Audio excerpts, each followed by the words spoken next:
Today we're talking with Anna, who Yes. is an eBay person like we are, sellers. She's has a very similar career situation to us. But you also have a rental, and you actually helped us when we first got started. But I first just want to say thank you for coming on tonight. Oh, sure. It's great to be on. Glad that you asked me, guys. Yeah. It's Now, I'm only 2 years more experience than you have, and you guys have certainly hit the ground running. yeah. Well, you helped us. Yeah, I mean, so let's kind of sum up for people your story. So you live in San Francisco, but you guys own a cabin in Colorado. So you're handling your rental from afar. Correct. We moved from outside of Denver in 2012 to outside of San Francisco. When we had lived outside of Denver for 4 years, from 2008 to 2012. And we purchased a condo in November of 2009. And just because the I-70 traffic is really tough, making the day trip, although in theory the drive is only an hour and a half, it could take as long as 4 hours to get back. Wow. And so deciding to have a place meant that we would go up on Friday nights after dinner. So we would beat the Saturday morning traffic, and we would go a little bit later than everyone that was leaving at 5:00. So we would leave our house at 8 and then drive up to the condo and be there at 9:30. And then we would leave before the rush on Sunday at noon. And so as long as you were out Sunday morning by noon, you missed the traffic. Now, but then you guys decide to move to California, so then you end up with this condo that you can't really visit very often. Right. And like a lot of people, you decided to rent it. But, like most people, they would just hand it over to like a rental company, but you decided to manage it all on your own online. Yeah, well, we had never rented it when we were there. And in order to keep it and defray some of the costs, we decided to rent it. If you went with an agency, the agency takes anywhere from 30 to 50%. And because the competition is so stiff, I couldn't see, losing 30 to 50% of the money to have someone else manage it. I mean, where we live, there are a lot of rental cabins too. And a lot of them are owned by like baby boomers. And so they live elsewhere. And yeah, they've just handed it over to, there's a handful of kind of like management companies. Right. And I bet it's that same thing. I bet that they're lucky to break even, like just to pay their taxes and their mortgage if you have one. Yeah. Yeah, no, because in fact, I know my mother-in-law is renting a different place for the month of February. I don't know how the people will make any money. Because the rent that she's paying is so low, and it goes through an agency. So then you decide to rent it online, which, now is the time. Like it's kind of a cool, crazy time where, with the internet, you can almost do anything like this. So, but you had to solve a handful of problems. So number one is, how do you find people to rent? You've chosen not to really use Airbnb, and Right. You kind of use VBRO, but you're mainly trying to rent through your own website. Correct. And through Craigslist. I've been amazed at the number of inquiries that I get through Craigslist, because for last ski season, which for me is January through March, I had 13 bookings, and 8 of those came from Craigslist. Wow. Now, if you're putting these Craigslist ads all over the country or just in the local area? No, I actually only put them in the Denver and in the High Rockies sections. Yeah. And then people are going there because I've had people from Wisconsin, Oklahoma, Texas, find those Craigslist ads in the High Rockies or Denver Craigslist. I would think people these days would not trust Craigslist just because, did you hear of the scams where, someone sends someone $2,000 to rent a place and they show up and there's no place to rent? Why don't they just go on Airbnb or VBRO? Why do they trust you through Craigslist? I have no idea. I have never been able to figure that out.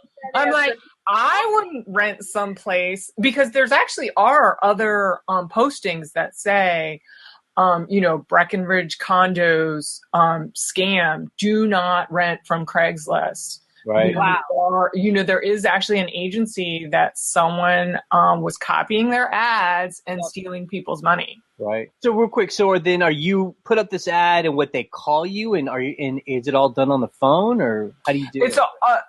Typically, I talk to all my guests. It's very unusual for me to get a booking that someone hasn't called and talked to me first. And in point of truth, when I get an inquiry, I call and talk to everyone because I want to get a sense of who they are and what the group is like and whether my place is going to fit, because sometimes my place really isn't going to fit their needs.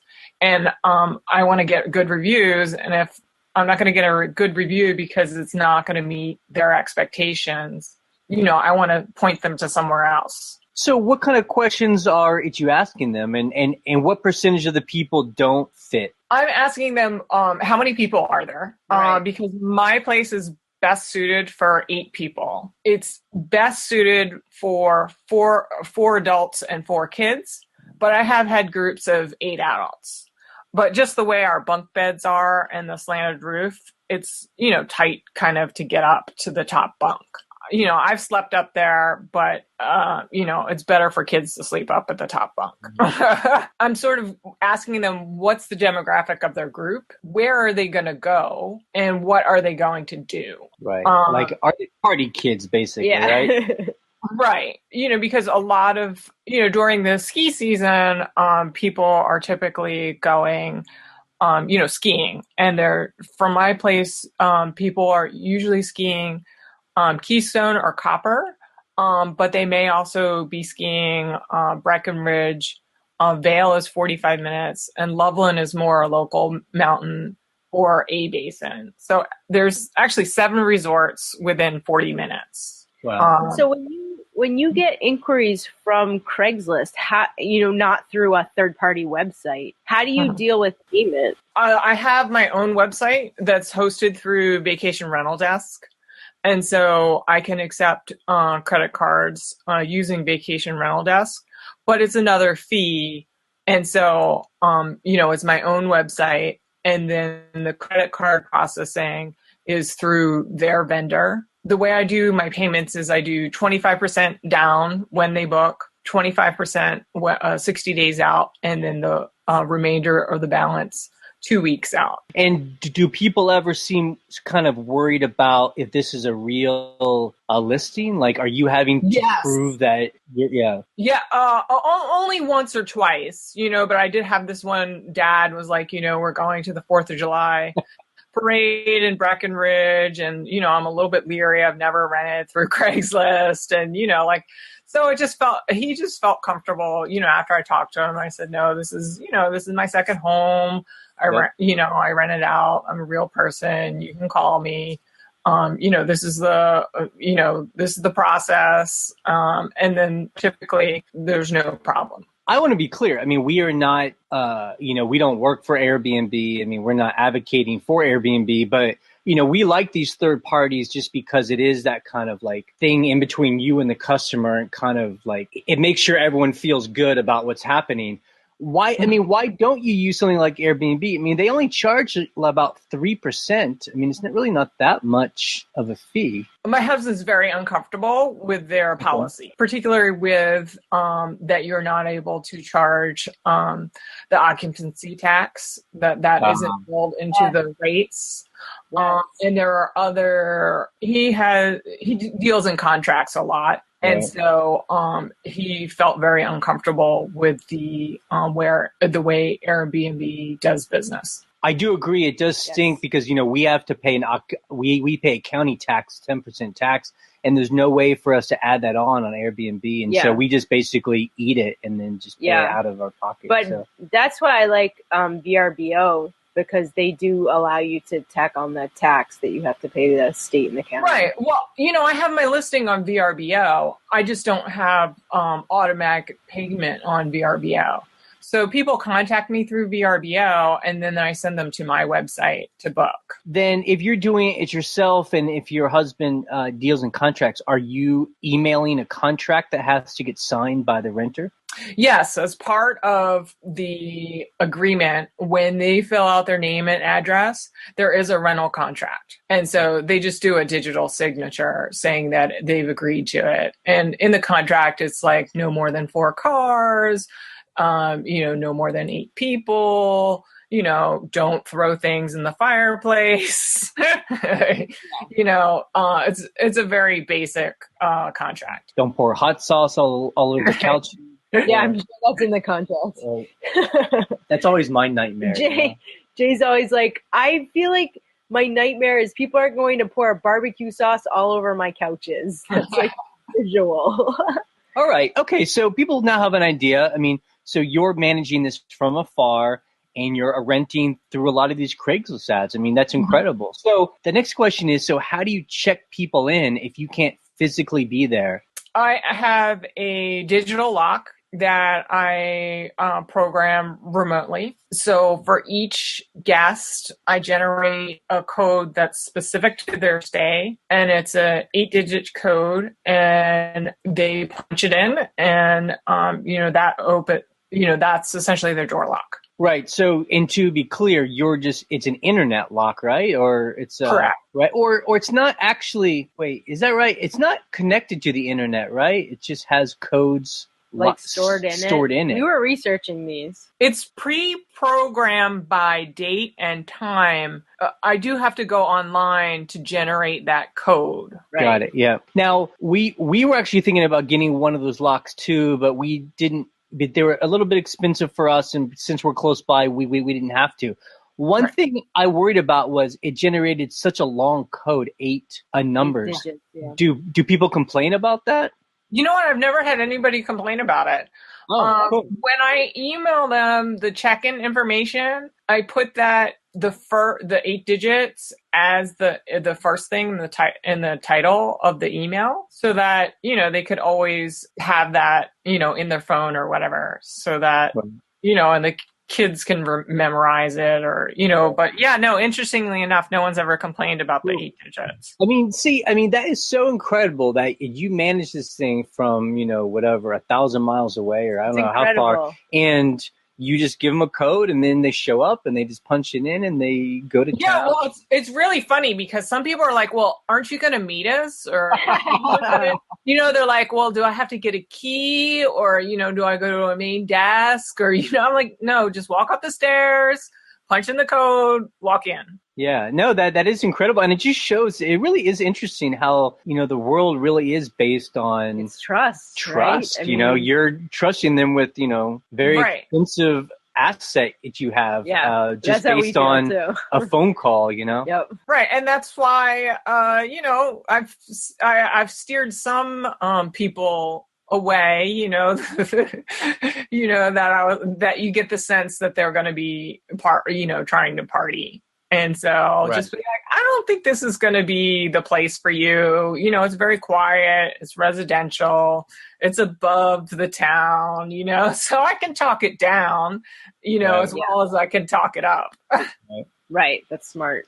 Now, so people are now staying there. So are you communicating with them throughout the whole trip, or basically they log in and if they don't have a question, they're just free to do what they do? I usually try and touch base either when they check in or the next day, just to say, did you get in okay? Do you need anything? But then I don't contact them again. And for a while, I wasn't contacting them even when they were going to check out. But then I found that people seem to like it if I just say, send them an email saying, hope you had a great trip. Take out the trash and just lock the door behind you. Now, if someone does have a question or needs something or has a problem, do you have someone locally who can go take care of that? I do not. And so what happens then is that then I have to call. So one time I had a family that had trouble with the door lock. So I had to call the locksmith. And then the locksmith went up and it was user error. And, you know, and he just said, well, I told him how to do it. So anyway, but you know, that cost me $75. Right. Yeah, right. Exactly. That's okay. Yeah. I mean, for us too, those are the things you just have to deal with. You're like, however much it costs, we just got to fix it, you know? I mean, and so that's the major disadvantage of being so far away, is that if I were closer, you know, you could do some of these things that I wind up having to pay $75 for, you know, a $10 or $20 fix. Because another thing, the toilet seat, you know, broke. And so then I had to call a handyman, and it cost me $75. You know, the toilet seat only cost $20, but it took, you know, $55 for him to, you know, screw it on and screw it off. Yeah. So, I mean, but that's pretty incredible. It sounds like over the 2 years that you've been doing this, 2 years or 3? Yeah, it'll be 3 years. This is going into my 3rd season. Got it. So, but you've been doing it for a couple of years now, and you haven't found the need to find like a local person, because I guess there aren't really that many problems except for the few exceptions. Is that correct? That's right. Only other thought would be on, you know, potentially, you know, cleaning, because I have the homeowners association, or actually the management company that owns the property, does my cleaning for me. And, you know, that would be another nice thing if I had, you know, like an individual cleaner versus the company cleaner. But the company, the nice thing about that is they provide all my sheets and towels. And so I don't have to foot the bill to outfit the whole condo with, you know, the 2 sets of beddings. And, you know, because essentially I'd need 24 towels, like 36 beach towels, and, you know, 2 sets for four twin beds, and 2 sets for 2 queen beds. Right. Yeah. No. Yeah, trust me, we know. Right. No. I mean I guess that was my next topic to talk about, is cleaning, since that's such a big part of it. So you just have a service taken care of by the company that manages the condo. That's cool. Yeah. How much, if I can ask, do they take? A percentage, or? No. It's $150 to clean the unit. So people have to rent for what, 5 nights, or what's your minimum? No, my minimum night stay is typically 3 nights. During the summer I'll do 2, but it's typically 3 or 4 nights. Now, is that how long most people stay, is 3 or 4 nights? During March, people usually stay for a week, but January and February, it's usually 3 or 4 nights. Okay, so then if they say 3 or 4 nights, and if you charge $100, and if it costs you $150 to clean it, that's still good for you, right? I charge them the $150. Oh, you do? Oh, you charge the $150 cleaning fee on top of the rental. Wow. Yeah, that's So I don't, cool. You know, it's a zero balance, you know. Right. Okay, that's incredible. I mean, we could do it, but I guess the reason why we actually don't charge a cleaning fee, and I know it's controversial. People who rent, like, I mean, so you don't feel like that turns people away when they feel like they have to pay extra to clean? No, because it's pretty common in that market to have the cleaning fee. And so the cleaning fee, you know, based on the size of the property, is typically somewhere between $100 and $150. And people just know that is what the cleaning fee is. Right. That's incredibly fascinating to me. Yeah, no, I mean, I agree. It's like, you know, and when we talk to people that rent, like, you know, on the East Coast, on the Cape, or in, like, you know, old school vacation areas, that seems to be that's how it's always been. Or they don't charge a cleaning fee. They make you bring your own sheets and towels and make you clean. Right. Yeah. Like, what? I've never even heard of that. I guess just the way I guess I'm coming from the point of view is, like, I'm treating it more like a hotel. Like, I don't pay a hotel a cleaning fee, but that might not be the right way to think about it. I don't know. Yeah, no, it's slightly different when you're renting, you know, a vacation property. It's not a hotel room. Right. You know, you have a kitchen that needs to be cleaned.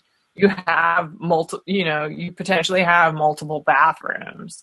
And so there actually is more work involved than just cleaning a hotel room. Yeah. No, you're right. That is very true. For us, it's an entire house. Yeah. Maybe we'll get to that point where we won't be afraid to charge that fee. Yeah, we're just starting out too. So Yeah. Yeah. Have you? Well, always I mean, done I told you guys that, I think you should charge something. yeah, I agree with that. I don't think Jay agrees with me. that? Yeah.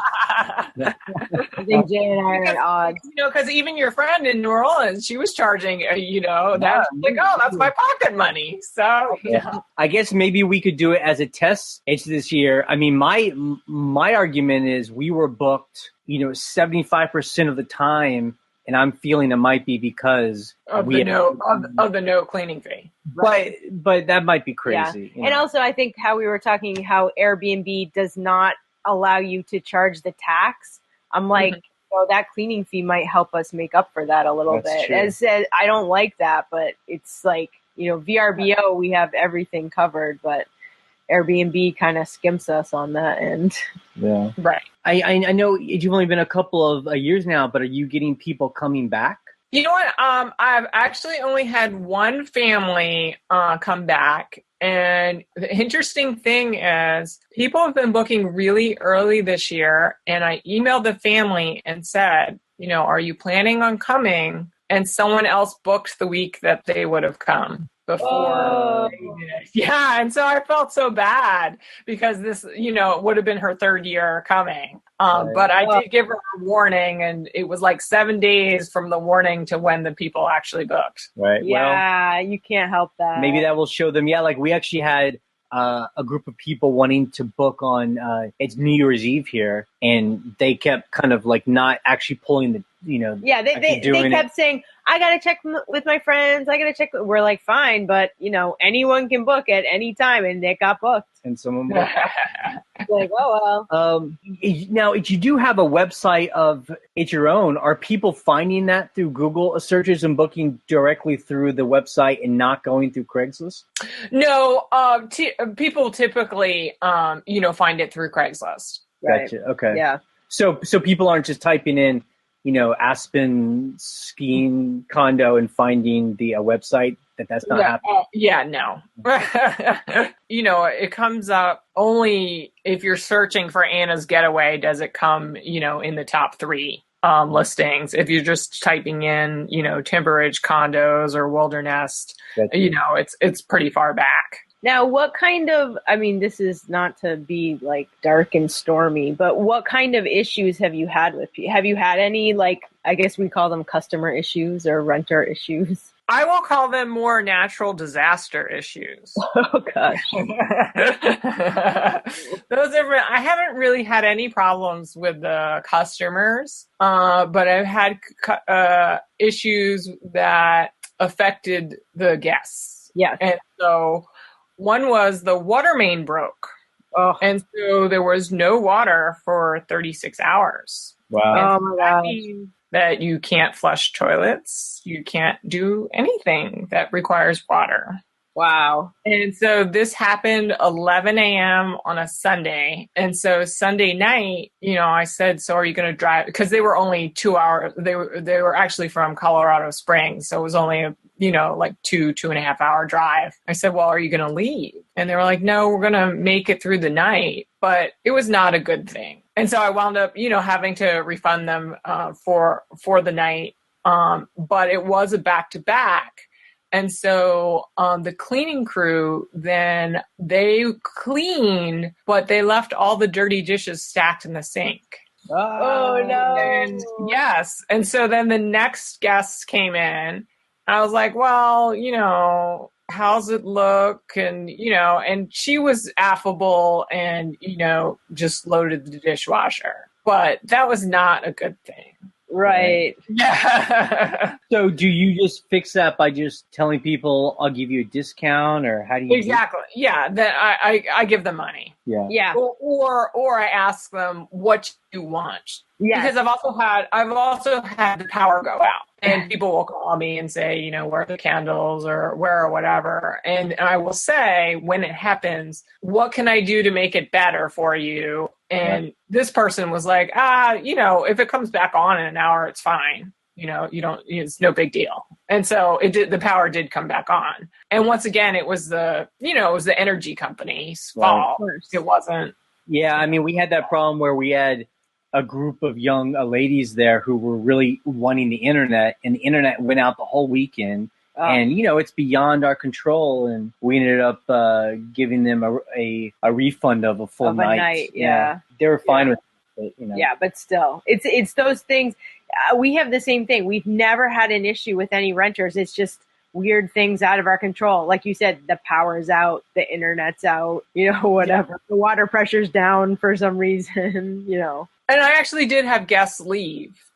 Because they had specifically rented my unit for the pool, and the pool's water heater went out. And so when I called the homeowners association, I said, so, what's the status? When's it going to get back up? And they said, well, it's below 70 degrees, the pool.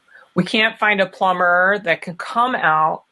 And because it's a 17,000 gallon tank, it will take 48 hours for it to heat back up. And so, I told the guests, well, the pool's out of commission essentially for, 4 days, which is essentially how long they were staying. And I said, you can move to one of the, to one of the other buildings. And so, I just refunded them, and they only paid me for one night, although they stayed for 2. Yeah. Well, you're good at customer service. We can tell. No, right. Yeah. No, because I want to get positive reviews, because I really feel that, so much of the business is based on reviews and what people think of the property and, what you do to accommodate. And plus, they're coming to have a good time. So if something is, going wrong, they're not having a good time. But if people are booking through Craigslist, I mean, how do they leave you any kind of reviews? Yeah. I'm VRBO. Oh, okay. So if they book through VRBO, no, you can send anyone a request through VRBO. Oh, that's right. And people will leave one there even if they didn't book through VRBO? Yeah. Oh, okay. Wow. I mean, I'd say that typically I only get about 50% of my guests leave a review. Gotcha.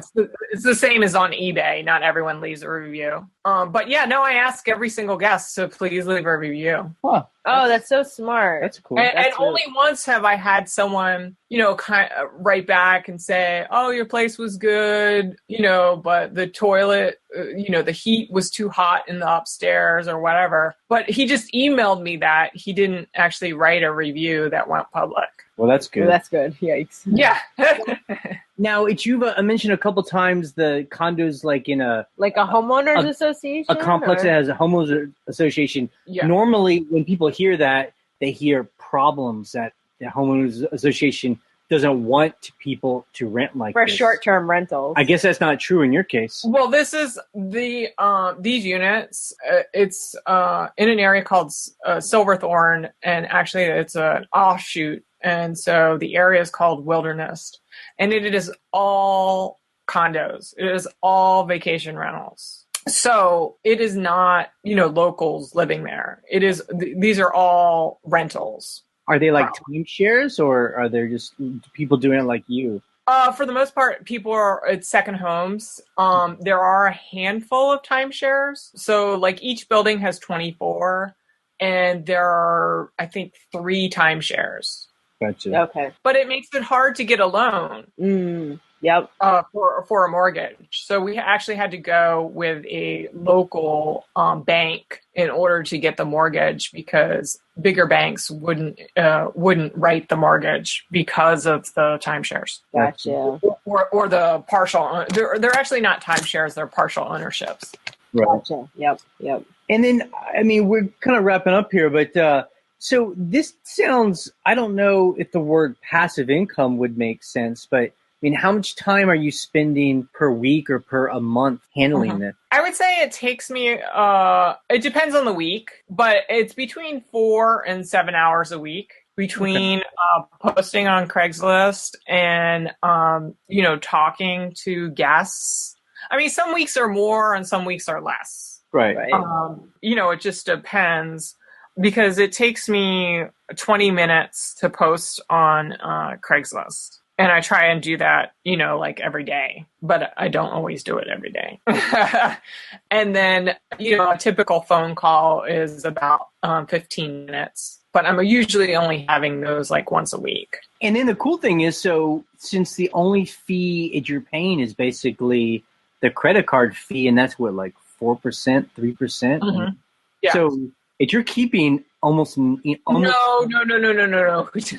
I pay though I pay for the top ranking on VRBO. Okay. So I actually have a lot of marketing expenses, and then as well as the vacation rental desk is a monthly fee too. Okay. So I have quite a bit of overhead expenses. So a significant number of people are finding you through VRBO, but when they want to book, they book through your website, not through VRBO. Okay. And does anyone say, I want to book through VRBO and not through your website?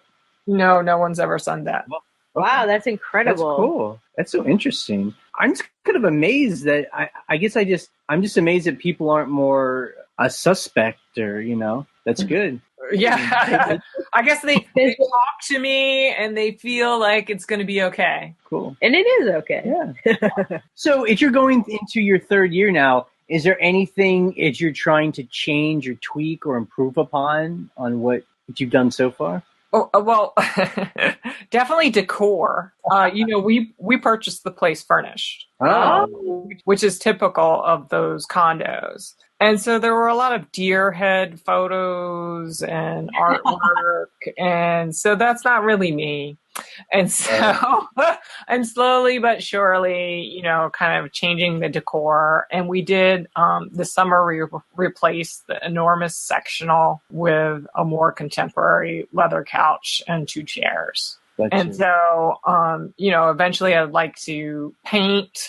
And, it's more decor things that I think I'd like to change. In terms of, like the business end of it, I'm happy with, the way Craigslist and VRBO is working. I haven't come up with an idea of another way to get more people because, that would be great. But this season, I couldn't believe that someone booked, 40 nights for next summer from August 1st until September 9th. This past summer, I only had 16 nights booked. Oh, that's right, because your off season is the summer. You're like the opposite of us. Yeah, my peak season is January to March. Right. So it's really a short, it really is only 3 months that most of my bookings are coming then. Now, are people booking back to back? So are people leaving at 11 and checking in at 3, and the cleaning company can clean that quickly? Yeah, but the checkout time, we have it's a 10 o'clock checkout time and a 4 o'clock check-in. Okay, so there's that much of a time. Yeah. And I let the cleaning crew know, whether it's a back-to-back, whether it's a checkout, or whether the unit's empty. Because I have, people there this weekend. I thought this was really nice. It was actually someone else. My unit's in building 4, and it was another owner in building 1 that she was going to surprise her husband and have her husband's friends stay in my unit so that they could watch football and whatever for the weekend. Wow, that's so cute. Yeah, I thought it was really nice. Aww. So you and your family do stay there at some point during the year? We have managed to spend 28 days out of the year there. Wow. Wow. Yes. We typically go for 7 to 10 days at Christmas time and 7 to 10 days in February, and then usually a week to 2 weeks in August. But since I'm already booked for this August, we'll go in July. And that's when you do your redecorating, right? You're like, we're on vacation. I got to paint. Right, exactly. Well, that's what my husband, that's what he's always like. He's like, couldn't we like have a vacation? You know, like I'm going to paint the radiators and I'm going to do this. I'm going to do that. Like, okay, more power to you. I do treat it kind of as, you know, like it is my little baby. I have learned how to change out, you know, the wall sockets and whatever. So I've changed all my switch plates and, you know, like a lot of the light switches and stuff. 'Cause the old ones were ugly and dirty. I hear you. Trust me. Yeah. Yeah. All those details all matter. Yeah. Yeah. Yeah. Well, Anna, thank you so much for talking with us. You're a huge inspiration to us for when we started. Sure. Yeah, no, you're an eBay inspiration to me. Cool. Well, thanks for talking to us. All right. Have a good night. Bye. Bye.